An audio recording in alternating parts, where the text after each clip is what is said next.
Okay, good evening, everybody, and thank you for joining us this evening, and a very warm welcome to our fourth webinar in our brand new practitioner series. Today's topic is all about hydration in sports recovery, the role of hydration, physiological mechanisms, and evidence. My name is Ella, and I'm the practitioner lead at DR.VEGAN, and we also have with us today our guest, Ian Craig, who's a nutritional therapist and exercise physiologist. Now, before I start, I wanted to quickly mention that our practitioner webinars are intended only for professionals. This includes trainee nutritionists, nutritional therapy practitioners, dietitians, naturopaths, pharmacists, and they're not intended for members of the public. Okay, I'm going to share with you presentation we have here. Before we go ahead and do that, I want to give you a brief introduction to myself and Ian. Firstly, I have a passion for practitioner education, and I've previously worked in a lecturing and clinical supervisor role at one of the major nutritional therapy training institutes. And I've since put my passion into training and educating practitioners at DR.VEGAN and creating materials to make clinics more easier and efficient. And also we have with us today our special guest, Ian Craig, as I mentioned, is a nutritional therapist and sports physiologist. And he's also the founder of the Centre of Integrative Sports Nutrition. Ian, do you want to share a little bit about what you do and give yourself a bit more of an introduction? Sure, thanks Ella, and thank you for inviting me on. Yeah, I've got a long background in sport and exercise, so tonight I'm bringing more of a contextual input of exercise to the hydration topic. As Ella said, I founded the Centre for Integrative Sport Nutrition, and that's to do with educating practitioners within the realms of sport and exercise nutrition, with the emphasis on exercise as well as sport, because there's a lot of preconception that sports nutrition is about elite people, elite athletes, but many people exercise now, so we cater to the health-based needs of exercisers, from recreational right up to elite athletes. And I'll just mention we've just started a postgraduate diploma course, so we've just got that running this year, and I've just finished a textbook which should be out in the next couple of months as well. That's very interesting, Ian. So what's your textbook called? It's the textbook of Integrative Sport and Exercise Nutrition, a health feeds performance perspective, or from a health feeds performance perspective. That sounds very interesting, actually. I'm definitely going to grab myself a copy. And where can I get a copy from when it's released? Well, it's published by Routledge, so I think it'll be on all the usual book buying channels. Okay. But we'll certainly get some copies in-house as well. Perfect. So I guess if I just add you on LinkedIn, and if anybody else who's interested can add you on LinkedIn, then maybe you would give them some information on there. Yeah, I'm not a big social media person, but I do make an effort on LinkedIn, so you can find me there, and I'll accept a request to connect with me. So absolutely. That's perfect. Amazing. Okay, so before we start the rest of the webinar, I wanted to add to everyone that please just feel free to ask questions in the chat box. Now I'll have a Q&A session at the end, and I'll be asking Ian some questions as we go along. So please feel free to add those. If we don't have time to answer all of the questions at the end, please do feel free to drop us an email. I have provided email addresses at the end.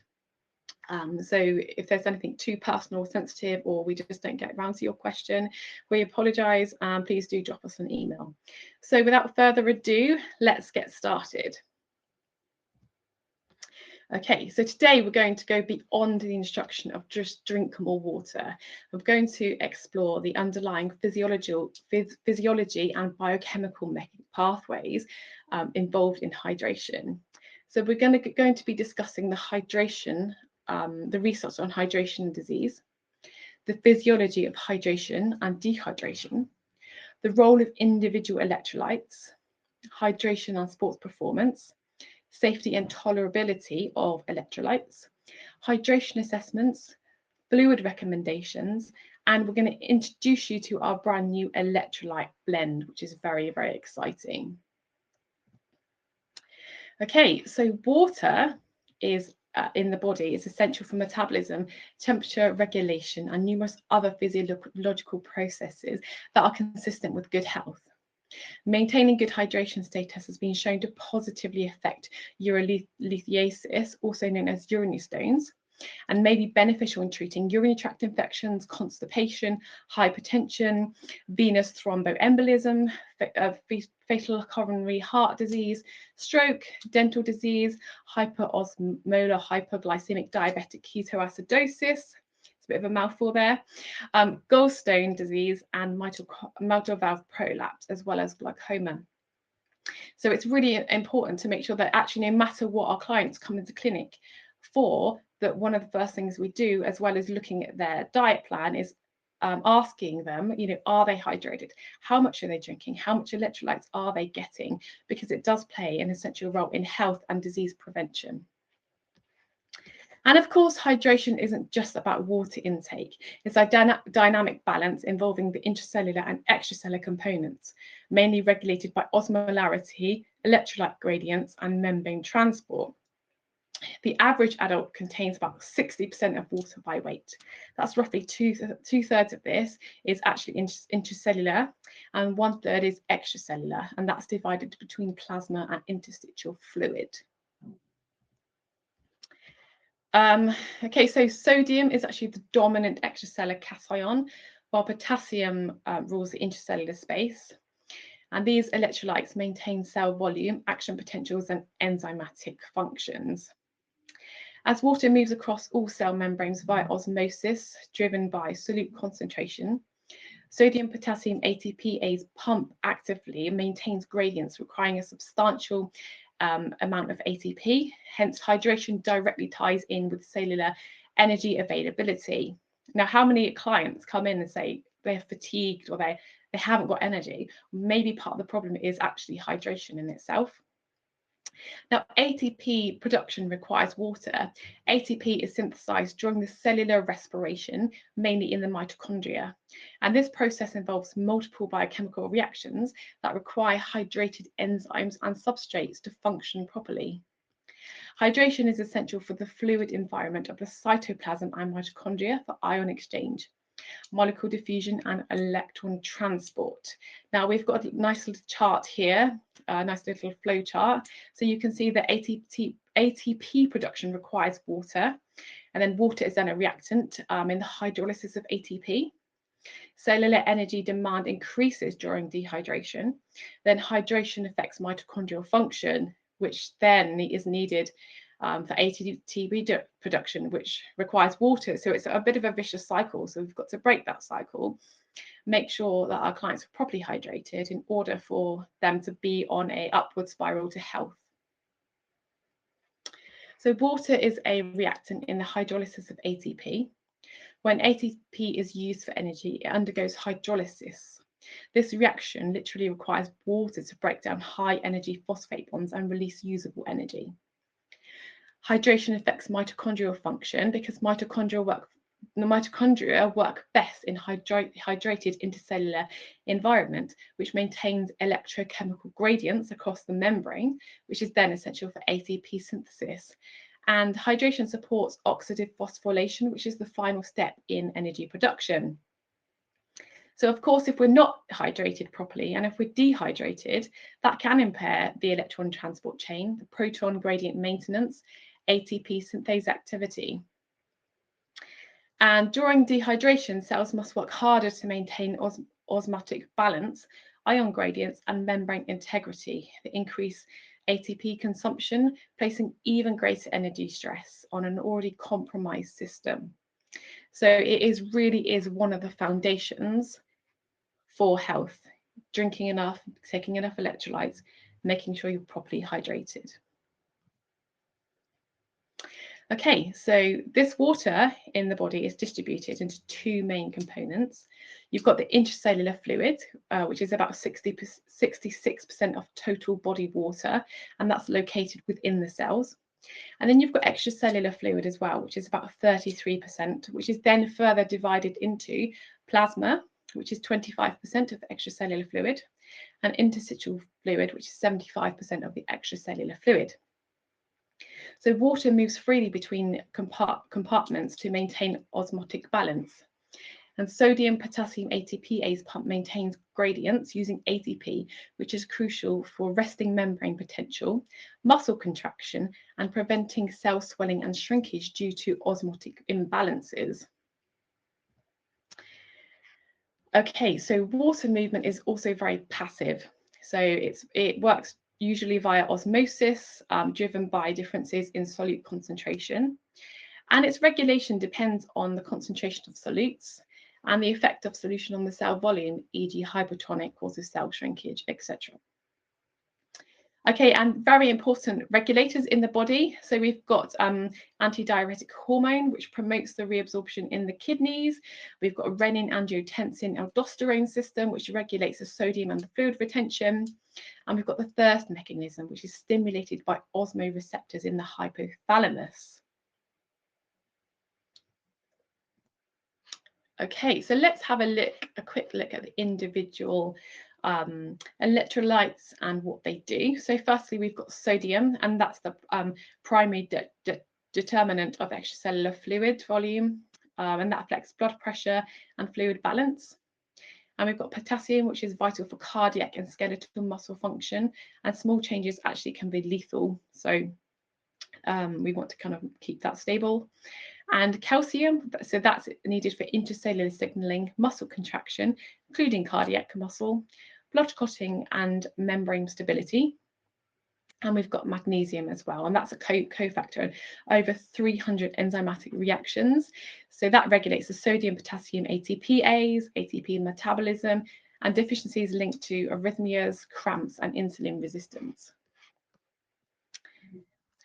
Okay, so we have some research here which I thought was particularly interesting, and the research actually found that 1 to 2% of the body water loss may impair cognitive performance.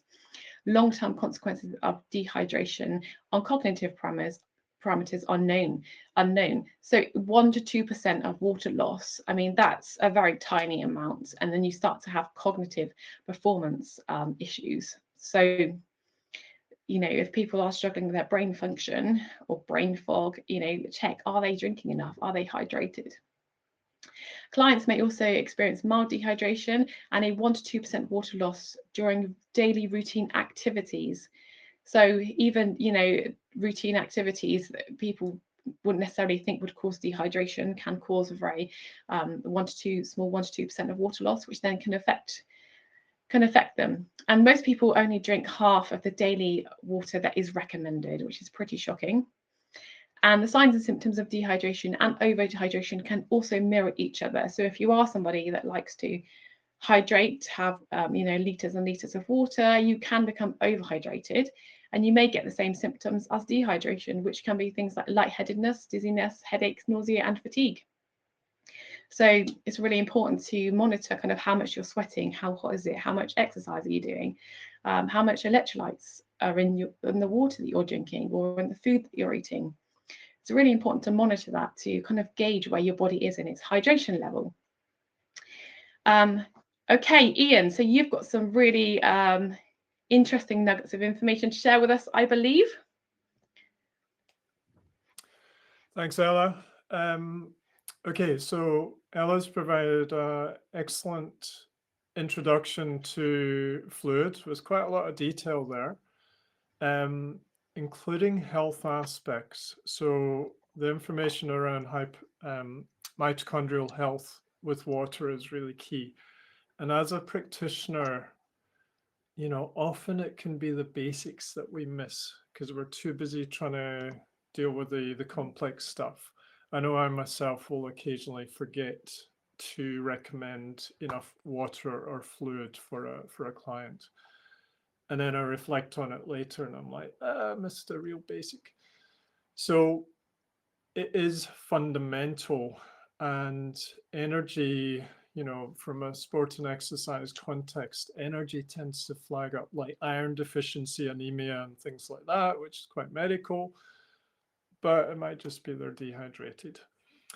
Now, a disclaimer here is I'm not a hydration specialist. My specialty is sport and exercise nutrition. And within that, I'm a bit of a generalist, but I've got lots of experience. So it's the experience I'm going to be tapping into this evening, chatting to you. And I'm interested in, just like anytime I do a webinar, making sure I cover what you want to know. Okay, so please tap in your questions. Ella can ask me questions as we go along. We can deviate off my slides to make sure we cover what you want to hear. And we'll also allow some time at the end as well. Okay, so a lot of my slides come from this very amazing exercise physiology book.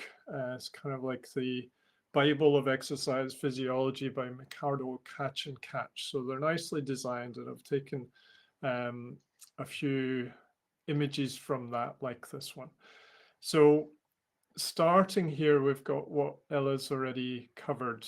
More than half of our body is made up of water, with intracellular being the bigger share, but then extracellular and interstitial fluid as well. Next slide, please, Ella. Yeah, okay. And this is, having this set of scales is quite an interesting concept, because we need to be balanced. We need to be balanced in the fluid we consume. We need to be balanced in the food that we consume on a almost daily basis. I'll say almost. It's okay to get a little bit dehydrated as long as you're not chronically dehydrated. That changes patterns. It's very difficult to do, let's say, a lengthy sporting event without becoming a little bit dehydrated. But overall, we need this this balance. So this gives you an indication of, well, where are we getting the water from? Mostly food, fluids, and also metabolism's in there. So Ella talked about the water part of mitochondrial metabolism. Okay, so it's very fundamental there. And then obviously output. Mostly we pee out most of our water. But if you go to the next slide, please, Ella. Absolutely. You'll get a different scenario if heat is involved. And that could just be going on holiday in the middle of the summer to Spain, and we're sweating a lot. But again, in an exercise context, it could literally be, I've read research around cross-country skiers, and they're all rugged up with many layers, and they completely underestimate the amount they're sweating. And of course, they don't want to have to strip their layers off to go and have a pee behind a tree when they're racing. So often they're racing dehydrated. But obviously the most obvious example would be, let's say, doing a marathon in the heat or something like that. For example, I had a client recently who was doing a marathon in Mallorca. I lived in South Africa for 12 years, immigrated back to Scotland 4 years ago, and my bread and butter client was runners, cyclists, triathletes, and I would get the odd, long distance swimmer and mountain trail runners and the likes. And a common aspect was the heat, and therefore having to cope with getting that fluid balance right. And as I've just said, it's okay to be acutely dehydrated to a point. Ella mentioned the 2% figure earlier. So that's a kind of that's a general rule for cognitive and physical impairment. It varies a lot more than that, though, amongst athletes. So you can see in this slide, the big difference from the slide before was we're losing fluid through the skin from sweat. Okay, next slide, please, Ella. Actually, Ian, I have a question for you before we move on, if you don't mind. Actually, a question has come in through the chat, and I was just wondered if it would be relevant here. So when you have athletes that are dehydrated, severely dehydrated, is there a potential for them to have long-term damage? So basically, I have a question here from a lady called Sophia, who said she had a client who was hospitalized for severe dehydration after she was in the mountains hiking for about 10 kilometers a day, and ever since she's had heart arrhythmias, and it doesn't matter how much she's drinking about 2 liters a day, she's in her 50s, and she's still got the heart arrhythmias. So do you think that dehydration there would have caused long-term damage, or do you think that could be something else? I mean, I would need to know the exact details of that case, but my head's kind of going with, okay, well, what happened there? But there's a few slides time I'm going to be talking about heart rate. Heart rate does increase when there's more of a heat stress on the body because there's not as much water circulating through the circulatory system. So it does put that stress on the heart. It sounds like in that case it was so pronounced that it caused some electrical conductivity issues that then, let's say kept in a loop, because the body has an innate ability to heal. This is, it's not my words, it was off the South African Association of Nutritional Therapy website, but I believe it firmly. That sounds like, yeah, she's been caught in an electrical loop in terms of the heart conductivity. So there should be methods of actually getting that back, but more of a medical route rather than just hydrated. Yeah. So the lady says she has put her client on 40,000 volts from trace minerals, and it has helped with the problems. But do you think there's anything else you can do in terms of just kind of maintaining that hydration, those trace minerals? The trace minerals will go on to the electrolytes. I mean, that's fundamental because, yeah, let's leave the hyponatremia because that can be an impact as well. So if somebody has a dehydration episode and then tries to make up for it with overhydrating, it can cause cardiovascular issues and other issues as well. So the trace minerals are really important. I would add in there, because I've dealt with people with arrhythmias, yoga, meditation, life management. How can we balance their stress? Epsom salt baths, are they getting enough magnesium in their life? Really doing some life coaching with them to unravel some of the contributors. And the exercise needs to be in I would say a net parasympathetic balance, if you know what I mean by that. It's more relax and repair type exercise than let's go and push and do marathons again kind of exercise. Of course. Thank you, Ian. Okay.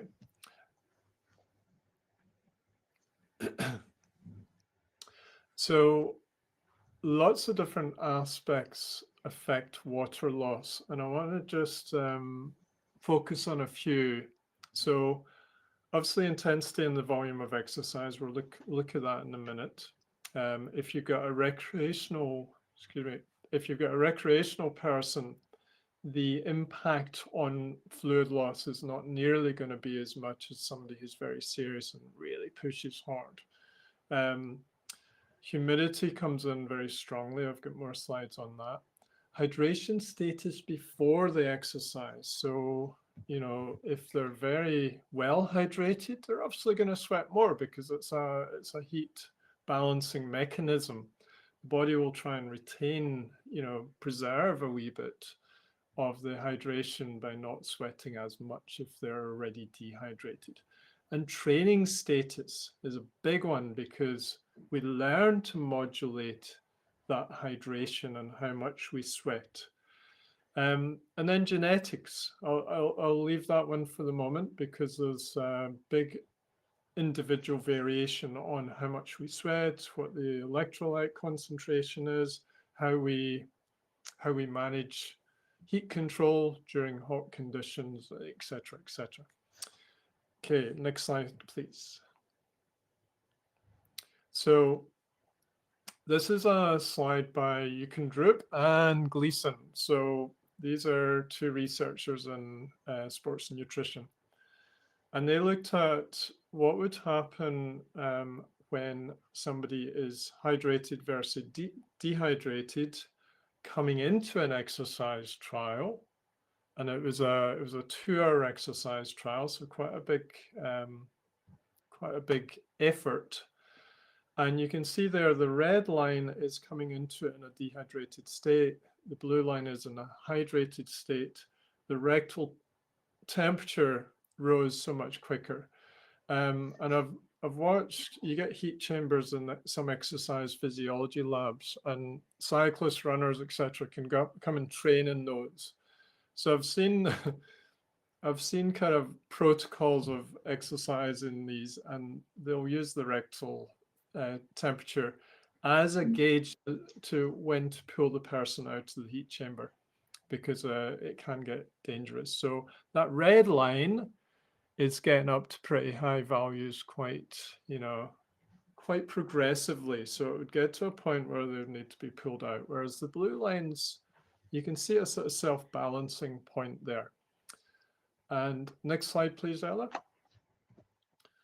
And then this is the exact same research study, and they were looking at the heart rate as well. So again, the red, when you're in a dehydrated state, there's less fluid to circulate. So the heart, I've forgotten my physiology terms here. You get stroke volume. The stroke volume, the heart output would decrease because there's not as much fluid, so the heart rate needs to increase in order to keep the same relative intensity of exercise. So that's why the heart's working harder there. And that obviously in a very dehydrated state can become very stressful to the heart, like that example of the arrhythmias. At any intensity from this research paper, they found that it's more demanding physiologically on the body if you're in a dehydrated state. Okay, next slide, please. All right, so this is quite important. So you've got on the, I don't know if you can see my cursor, on the left-hand column, you've got the ambient temperature. So we're starting off quite cool, building up, get up to about 30 degrees, which is considered pretty hot for endurance exercise. And then we've got humidity. So humidity has a big effect as well. Humidity, when the air outside the body is very saturated with water, it's a lot harder to sweat. It's harder to release. It's harder to release the heat from the body because it doesn't just easily evaporate. So you might need to sweat a little bit more. So here's an example. At 30 degrees centigrade, you've got a humidity of 30, which is very dry, versus 90, which is very humid, and you get a much higher sweat loss. You've got an increase in the core temperature there. This isn't significantly so in this study. And then the heart rate's a little bit higher as well. Again, not significantly so, but you'd need to research a lot more subjects to kind of get a bigger view of that, and also in different exercise experiences. Okay, next slide, please. Right, and then studies that have looked at performance. So VO2 max is the volume of oxygen that we can uptake, circulate, and utilize. So the maximum amount. That's a good indication of aerobic capacity of an individual. And then, of course, time trial performance is kind of the gold standard of how fit you are, how aerobically fit you are. So when you watch something like Tour de France or the Giro d'Italia, cycling races and they have these time trial days, that's very much, they're on their own. They don't have their peloton. It's a highly demanding performance exhibition, basically. So on average, more than 2% loss of body weight from fluids can result in physical and cognitive performance decrements, but it can vary a lot. So the famous example is one of my heroes. I was a runner, and I've seen Haile Gebrselassie compete in London live with African drums going. He was a phenomenal runner. So he was a 5 and 10,000 meter runner who moved up to the marathon later in his career. And he famously won the Dubai Marathon in 2 hours, 5 minutes, which is a phenomenal time in any conditions, let alone Dubai. And he'd lost 10% of his body weight from fluids. I mean, that's quite phenomenal. So that's a huge outlier. Your average person, the 2% rule is reasonably good, unless you've got a lot more experience, or the client you're maybe working with has a lot more experience that, yeah, I mean, I can seem to be able to lose more than that and I'm okay, you know, so you need the experience to tell that. Okay, next slide, please. I have a quick question for you, actually, Ian. Sure. So is it something that your body can get used to? So, for example, if you're really physically fit and you train a lot, would your body eventually kind of lose less water, or is that just doesn't happen? Yeah.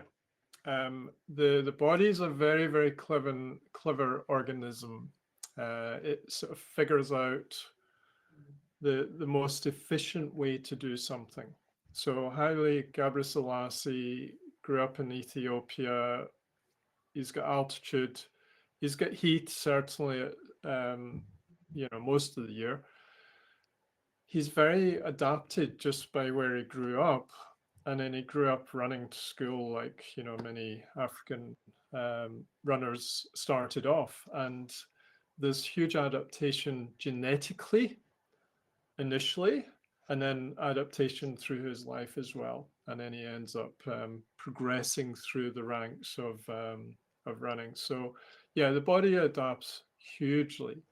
So it will find a more efficient way of sweating. So it won't sweat quite as much as, let's say, a newbie who's getting into it, and the body's like, whoa, okay, in a stress mode, it's like the heart rate going up too high initially. So yeah, it's a huge adaptation, but still 10% is a lot. That is a lot.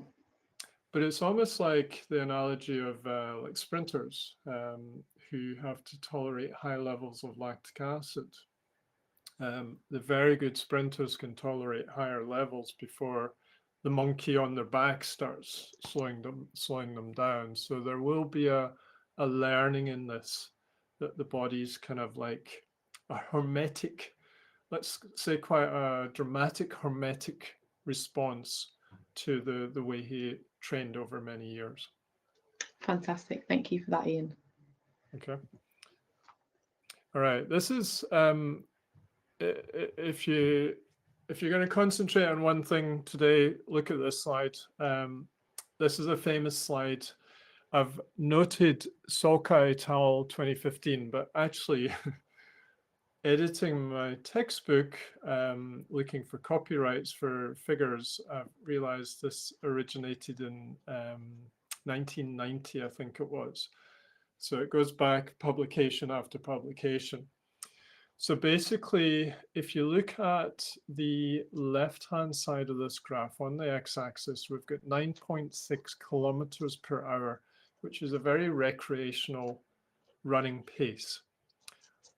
On the right-hand side of the x-axis, we've got 19.2, which is not quite Haile Gebrselassie speed, but it's pretty close. It's certainly something like 2 hours 20 marathon pace, close to that, certainly sub 2:30. So it's fast.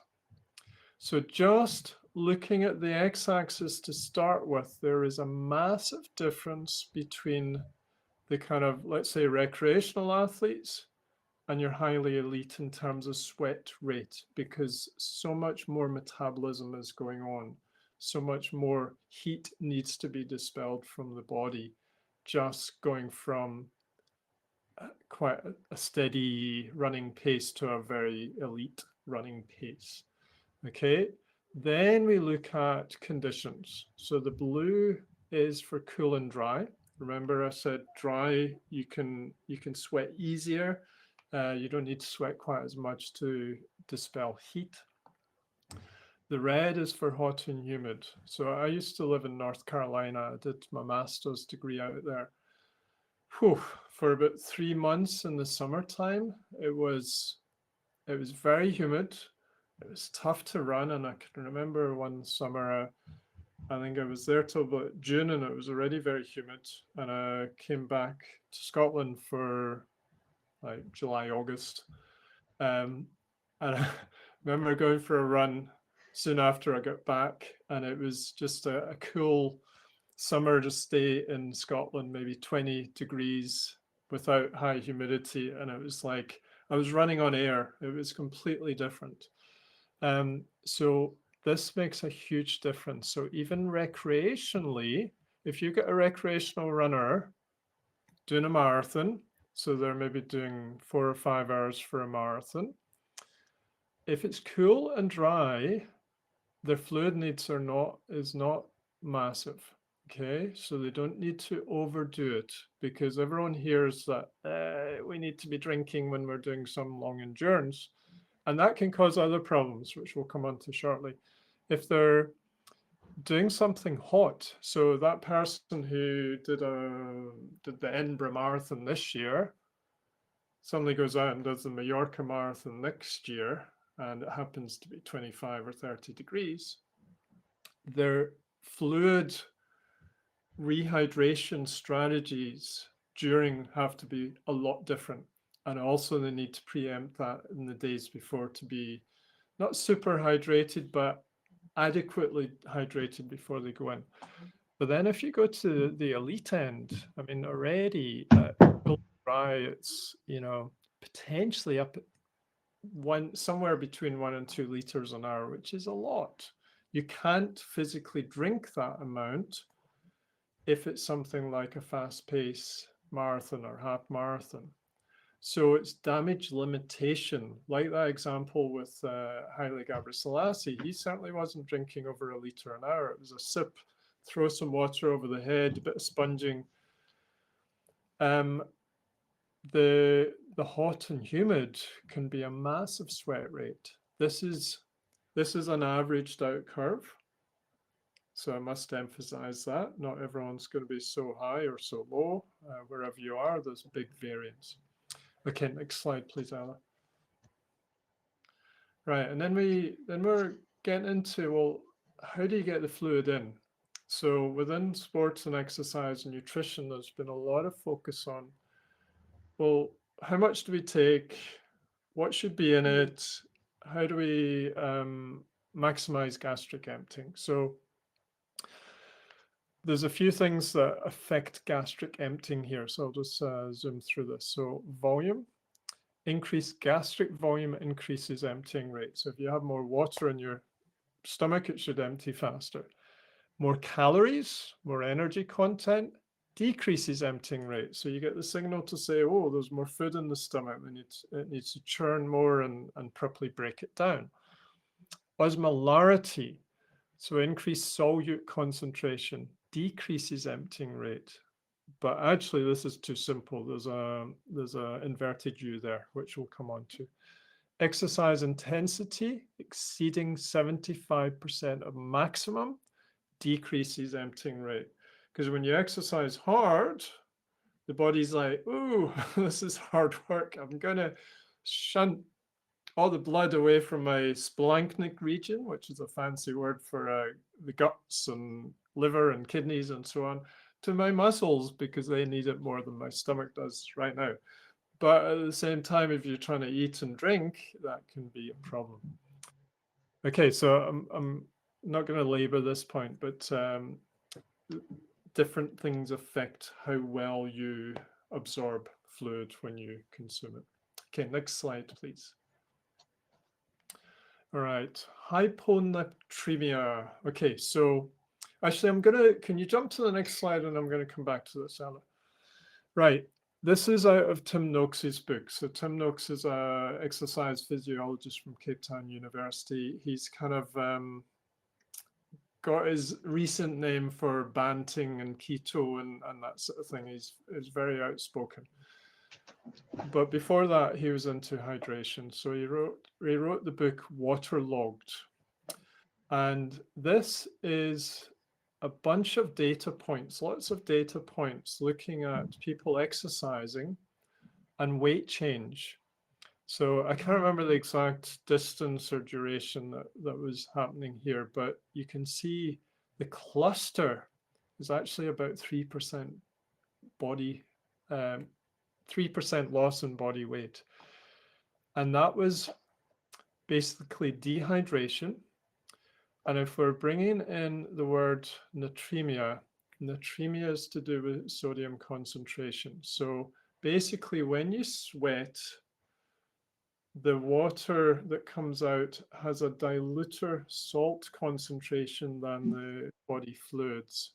So when you sweat out, the body starts becoming more concentrated in your electrolytes. That's not listening to what you're consuming yet. Okay, so on average, people were getting quite dehydrated and erring towards concentrated body fluids, which is a problem in itself. But you'd get some people who are actually gaining body weight and erring towards this area called hyponatremia or under sodium, low sodium levels. Okay, hyponatremia can be a big problem. Can you just flip back to the previous slide, Ella, please? Okay, so it happens when people are consuming excessive fluid, and this happens with generally the recreational athletes who have heard they're doing a big endurance event, they need to be drinking lots of water. So they take 5 hours to do the London Marathon. It happens to be only 15 degrees that day, and they overconsume water. And what happens is they're diluting down the electrolytes, and that can cause big problems. So that's called hyponatremia. And if you're doing that with just plain water without enough sodium in it, that's the problem. Okay. And then because you are sweating out salt, that can lead to you're bringing in plain water, but you're sweating out a salty solution, then you get the imbalance, and it can cause a lot of problems with electrical potentials. Can you flip forward 2 slides, please, Ella? Okay, so here's the complications. And this is the big ones. So in some people, and it tends to be the big marathons, ultra marathons, Ironman, these big long events, generally in the heat when somebody's over consuming fluid, plain fluid without the electrolytes. And you can get pulmonary congestion, altered central nervous system function, and impaired muscle function. So some people actually die from the effects of hyponatremia. You get this absorption of water into the brain space, which can be fatal. Okay, next. No, it's not commonly so. It's not a common thing, but it's something that you need to be aware of if if you've got a client who's doing a big long event. More is not better. Okay, next slide, please. Right. So I can take questions on hyponatremia or anything. Is there anything come through, Ella? No, not yet. No, it's just the question that I already asked you previously. Okay, that's fine. Right, so we'll go through assessments. Again, just anything that's coming up to you, just put them in the chat box and I can take a break anytime. So how do we actually assess? And this is the interesting bit. I love this picture, so I thought I chose it. I'm a doggy person. Next slide, please. So urine color. I like urine color. Every single book on sports nutrition has different numbers and methods on how to track if you're hydrated or dehydrated. Urine color has disadvantages, but it's a very easy way to get your clients just to be aware, more aware of their hydration. Okay, so simple, non-invasive, inexpensive, and I love the word mindful. I'm always working with my clients toward mindfulness in all aspects of their lives. So yeah, that's kind of what I'm asking them to do. Disadvantages, it is affected by their diet and their medications. B vitamins will make the color change. But I find it useful. Next slide, please.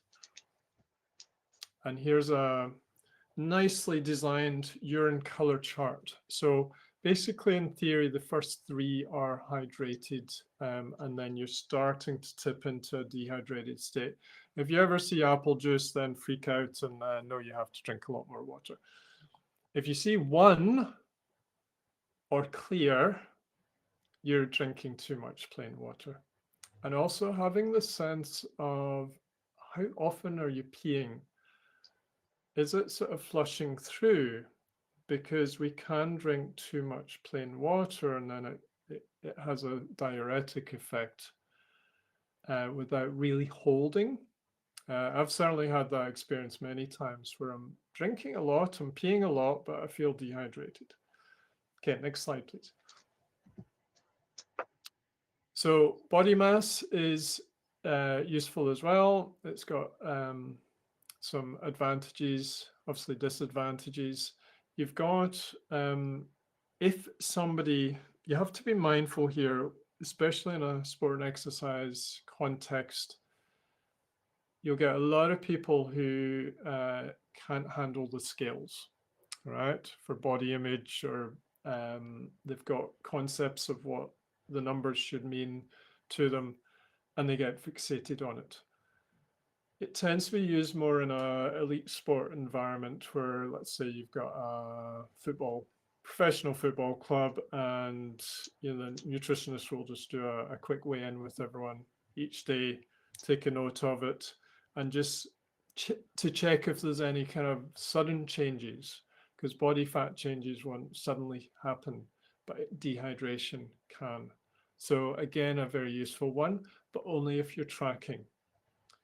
Just doing single measures now and then is completely useless. Okay, next, please. And the same with bioelectrical impedance. So bioelectrical impedance, there used to be a lot of concerns about reliability, but the newer machines are better.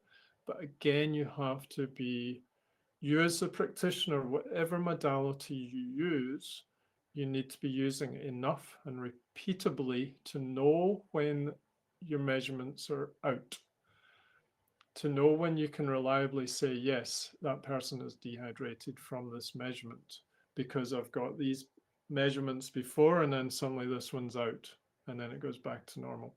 So you need that experience with any equipment. Next slide, please. And then sweat composition. So here's the variation. The guy who lectures on my course is Andy Blow. You'll hear a quote from him at the end. He's got a company called Precision Hydration. Now he's very much more knowledgeable on this than I am. He's personally, well, his company's done lots and lots and lots of sweat composition tests. So you might get somebody who sweats a lot, but the sodium concentration is quite low, versus somebody who doesn't sweat all that much, but they're sweating a lot of sodium out. And this is important to know if somebody's doing these kind of prolonged times. And yeah, I've talked a lot about marathons and triathlons and so on, but the example earlier was somebody trekking. So any kind of involvement of duration and especially heat, you need to be quite cognizant of hydration. The cheap and dirty method of looking at sweat composition is going out on a hot day, doing a big hard training session so you do sweat a lot in a dark t-shirt, ideally black. And then if you can see salt crystals on the t-shirt, it's a good indication you do sweat a lot of sodium out. And therefore you might need a bit more electrolytes in your hydration, either during or after or both. Okay, next slide, please. Okay, right, so going into electrolytes. I won't spend too much time on this because Ella's already covered the basics here. So the sodium potassium pump is really important. And that is one reason why if you get hyponatremia, you're going to get conductivity problems. And the heart arrhythmias example earlier probably comes from this. There'll be a disruption on the sodium potassium balance, and or just so dehydrated the heart was having to work way harder than it should have. So sodium and potassium are the main ones focused on, especially sodium, but I also look at magnesium. Magnesium is a very common deficiency in athletes. And as it says here, it can contribute to a lot of different things like muscle weakness, cardiorespiratory problems, constipation, we all know about that, PMS, anxiety, insomnia, palpitations, and hypertension, and even cramp. So magnesium is one of the strategies I will use when I've got an athlete who cramps during long events. Okay, next slide, please. Right, so this is from Drup and Gleason, the same researchers shared earlier with these graphs. And it's looking at kind of data to date for what electrolyte levels are in the sweat, the plasma, and intracellularly. And the key point here is you get more sodium in the plasma. So if you're looking at the plasma here, sodium's the main electrolyte plus chloride. Okay, so sodium chloride is a natural fit. Potassium is more in the intracellular, and that's how the sodium potassium pump works. You get one coming in and the other going out, creating the electrical potential. But in terms of sweating, it's the plasma that's coming out more easily. So the amount of potassium is generally quite small. So you find a big emphasis on sodium in electrolyte formulations. Okay, next slide, please. And here's a few examples of common sports drinks, again from Drup and Gleason. So Gatorade's an American product. That was kind of like the first sports drink. But I wanted to kind of highlight a couple of things for you. So Lucozade Sport, 23 millimoles per liter of sodium, 0 in Lucozade. So some people might say, well, it says Lucozade on the outside. It's the same stuff. But look at the carb content, the sugars. So basically, sports drinks are formulated generally between 6 and 8% solution. So this is in grams per liter. I generally say 60 to 80 grams per liter is the same as 6 to 8% solution. Okay, so the Lucozade is way too concentrated. Fruit juice is generally about 12 to 15%. So I use diluted fruit juices to make DIY sports drinks. Okay, but I want to point out as well, Powerade, which is an international brand, I think it's made by Coca-Cola. Look at the carb content difference, which isn't huge between the US one and the UK one, but look at the sodium one. It's like, wow, okay. So you might have an athlete who uses a certain brand here in the UK, and then they travel to the US and use the same brand, and they think they've got it waxed. Come race day, they're using that same brand, and oh, the wheels fall off. So you need to be quite attentive to numbers on the back of packs if you're using brands at least. Okay, next slide, please. Okay, so this is just a wee reference to a research study. It's inquiring as to whether water plus electrolytes would be better than water alone. Now, this was done in firefighters, and they kind of came out with fairly inconclusive results, which is generally the what's coming out of this research. It kind of makes sense to us practitioners that hydration will work better with electrolytes in it, but general research consensus is a bit mixed. But they did conclude at the end, these data indicate that water and electrolyte consumption may act to preserve total body water during arduous work in extreme environments when access to water may otherwise be limited. So if you are in a state where you might not be able to get enough water per se, if you can get water with electrolytes, it might just improve the hydration potential. I think that's a practitioner claim I just made. I don't think it's borne out by science yet, but that's my observations. It often needs something in water for it to like hold in the body when it comes into the body. So even like a fruit juice will hold the water better than just plain water. But getting electrolytes in should hold better as well. Okay, next slide, please. So I've talked about sodium and chloride. Sweat is always hypotonic with regards to body fluids. So basically, sweat is less concentrated in electrolytes than the body fluids, meaning that when you just sweat and you haven't replaced anything, you'll end up with concentrated plasma of the electrolytes. In short duration exercise, electrolyte replacement's not normally required. So this is just an exercise, health, and performance context. However, Ron Mon here, this is a researcher from originally Aberdeen University. He basically says, well, the consensus is over an hour of exercise, especially in the heat, we need to start considering electrolyte. He says that there's no consensus on the right concentration yet. And that's a common thing with researchers. They can't quite agree on it.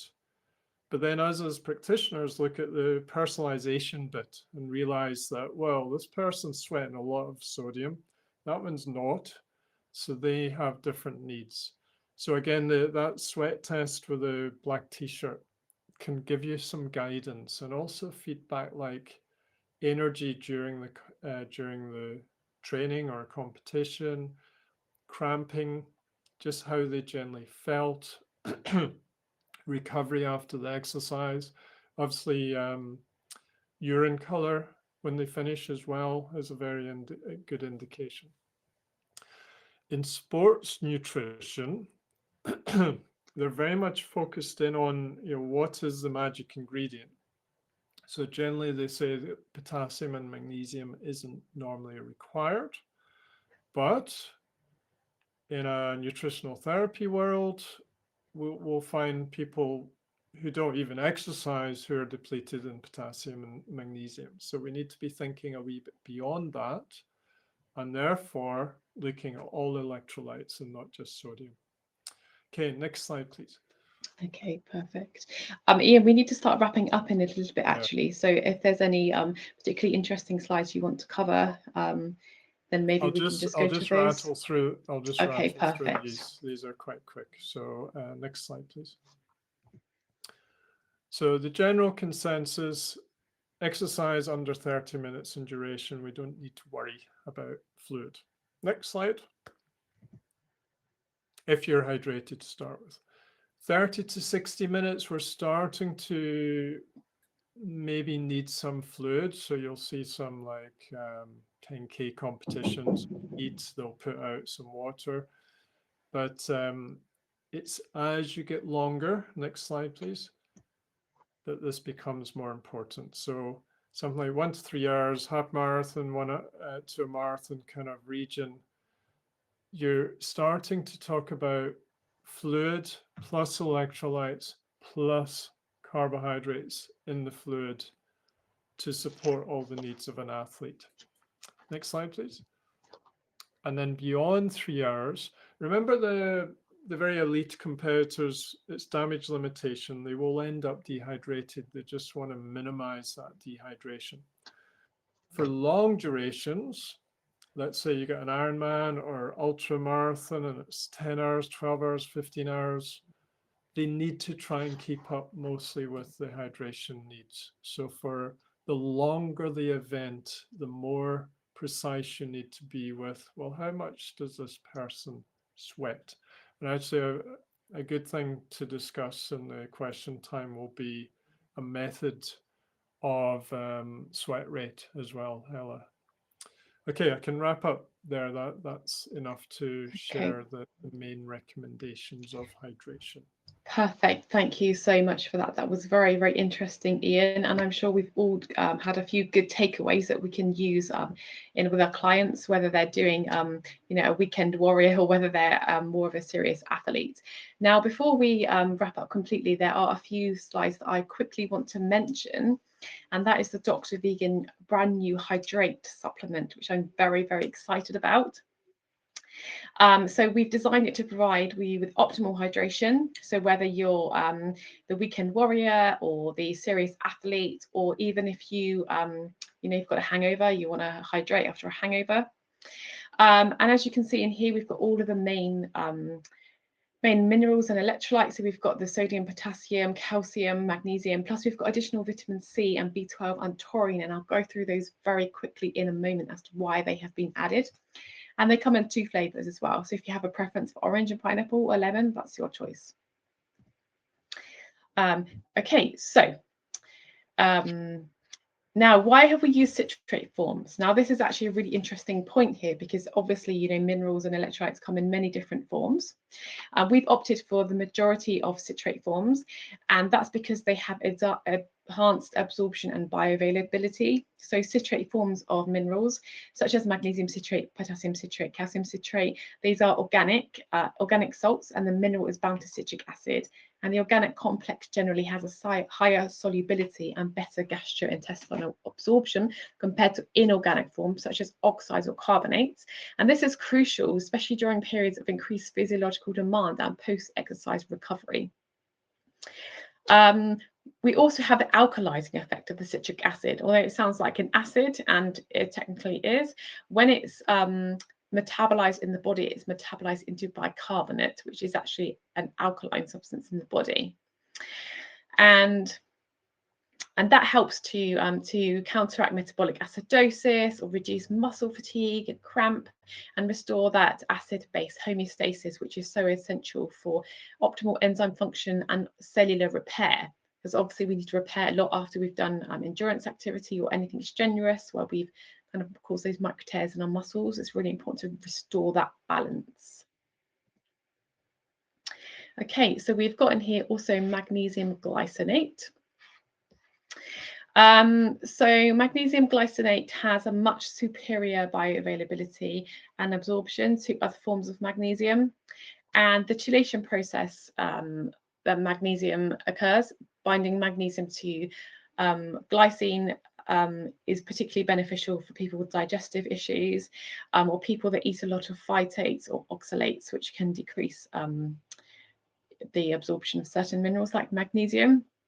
So this is a really nice form to add for people that are maybe vegetarian or vegan or eat a lot of oxalates or phytates.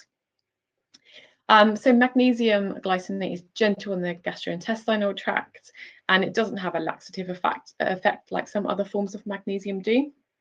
And it's also really good for the nervous system recovery. So particularly when you've got athletes or weekend warriors that are trying to recover, relax, and just bring everything down a notch. So the glycine part, as well as the magnesium, is going to have that that calming effect and help towards the production of GABA, which is going to calm everything down and help people to rest and have proper post-exercise recovery. And of course, post-exercise recovery is part of, part of training, because you need to recover efficiently so you can get back to training, so you can have that efficient recovering and efficient training sessions. It's also anti-inflammatory as well, so it helps to reduce inflammation in the muscles. And also it's an electrolyte, so it helps with the hydration in itself. Okay, now taurine. Okay, so taurine is essential for osmoregulation. So it helps to regulate cellular hydration and electrolyte balance by controlling osmotic pressure across membranes. And this is essential during and after exercise when cells are recovering from dehydration. And it also supports calcium homeostasis. So it's amazing taking calcium and magnesium, but actually if you take taurine alongside it, that's going to aid with that homeostasis a little bit more, which then supports muscle contraction and relaxation and regulates the intercellular calcium flux, which is essential for preventing cramps and aiding with the neuromuscular recovery. It's also anti-inflammatory and helps to reduce the reactive oxygen species that are generated through exercise, and also supports the mitochondrial system as well. So it contributes to mitochondrial membrane stability and improves energy metabolism. Okay, we've also got in there a nice dose of vitamin C. And vitamin C, as we know, is antioxidant. And when you are doing highly intensive exercise, that does increase the oxidative stress on the body. Whereas vitamin C helps neutralize that and protect the muscles and the immune system, especially post-exercise. So when you do quite extreme exercise, sometimes the immune system is depressed for a few days afterwards.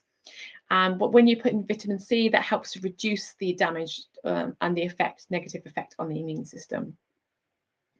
It also supports collagen synthesis, as we know, which again, if you've got any damage to the tendons or blood vessels, or even you're just trying to rebuild that muscle and increase flexibility, you're going to have some degree of damage there that needs then to be repaired.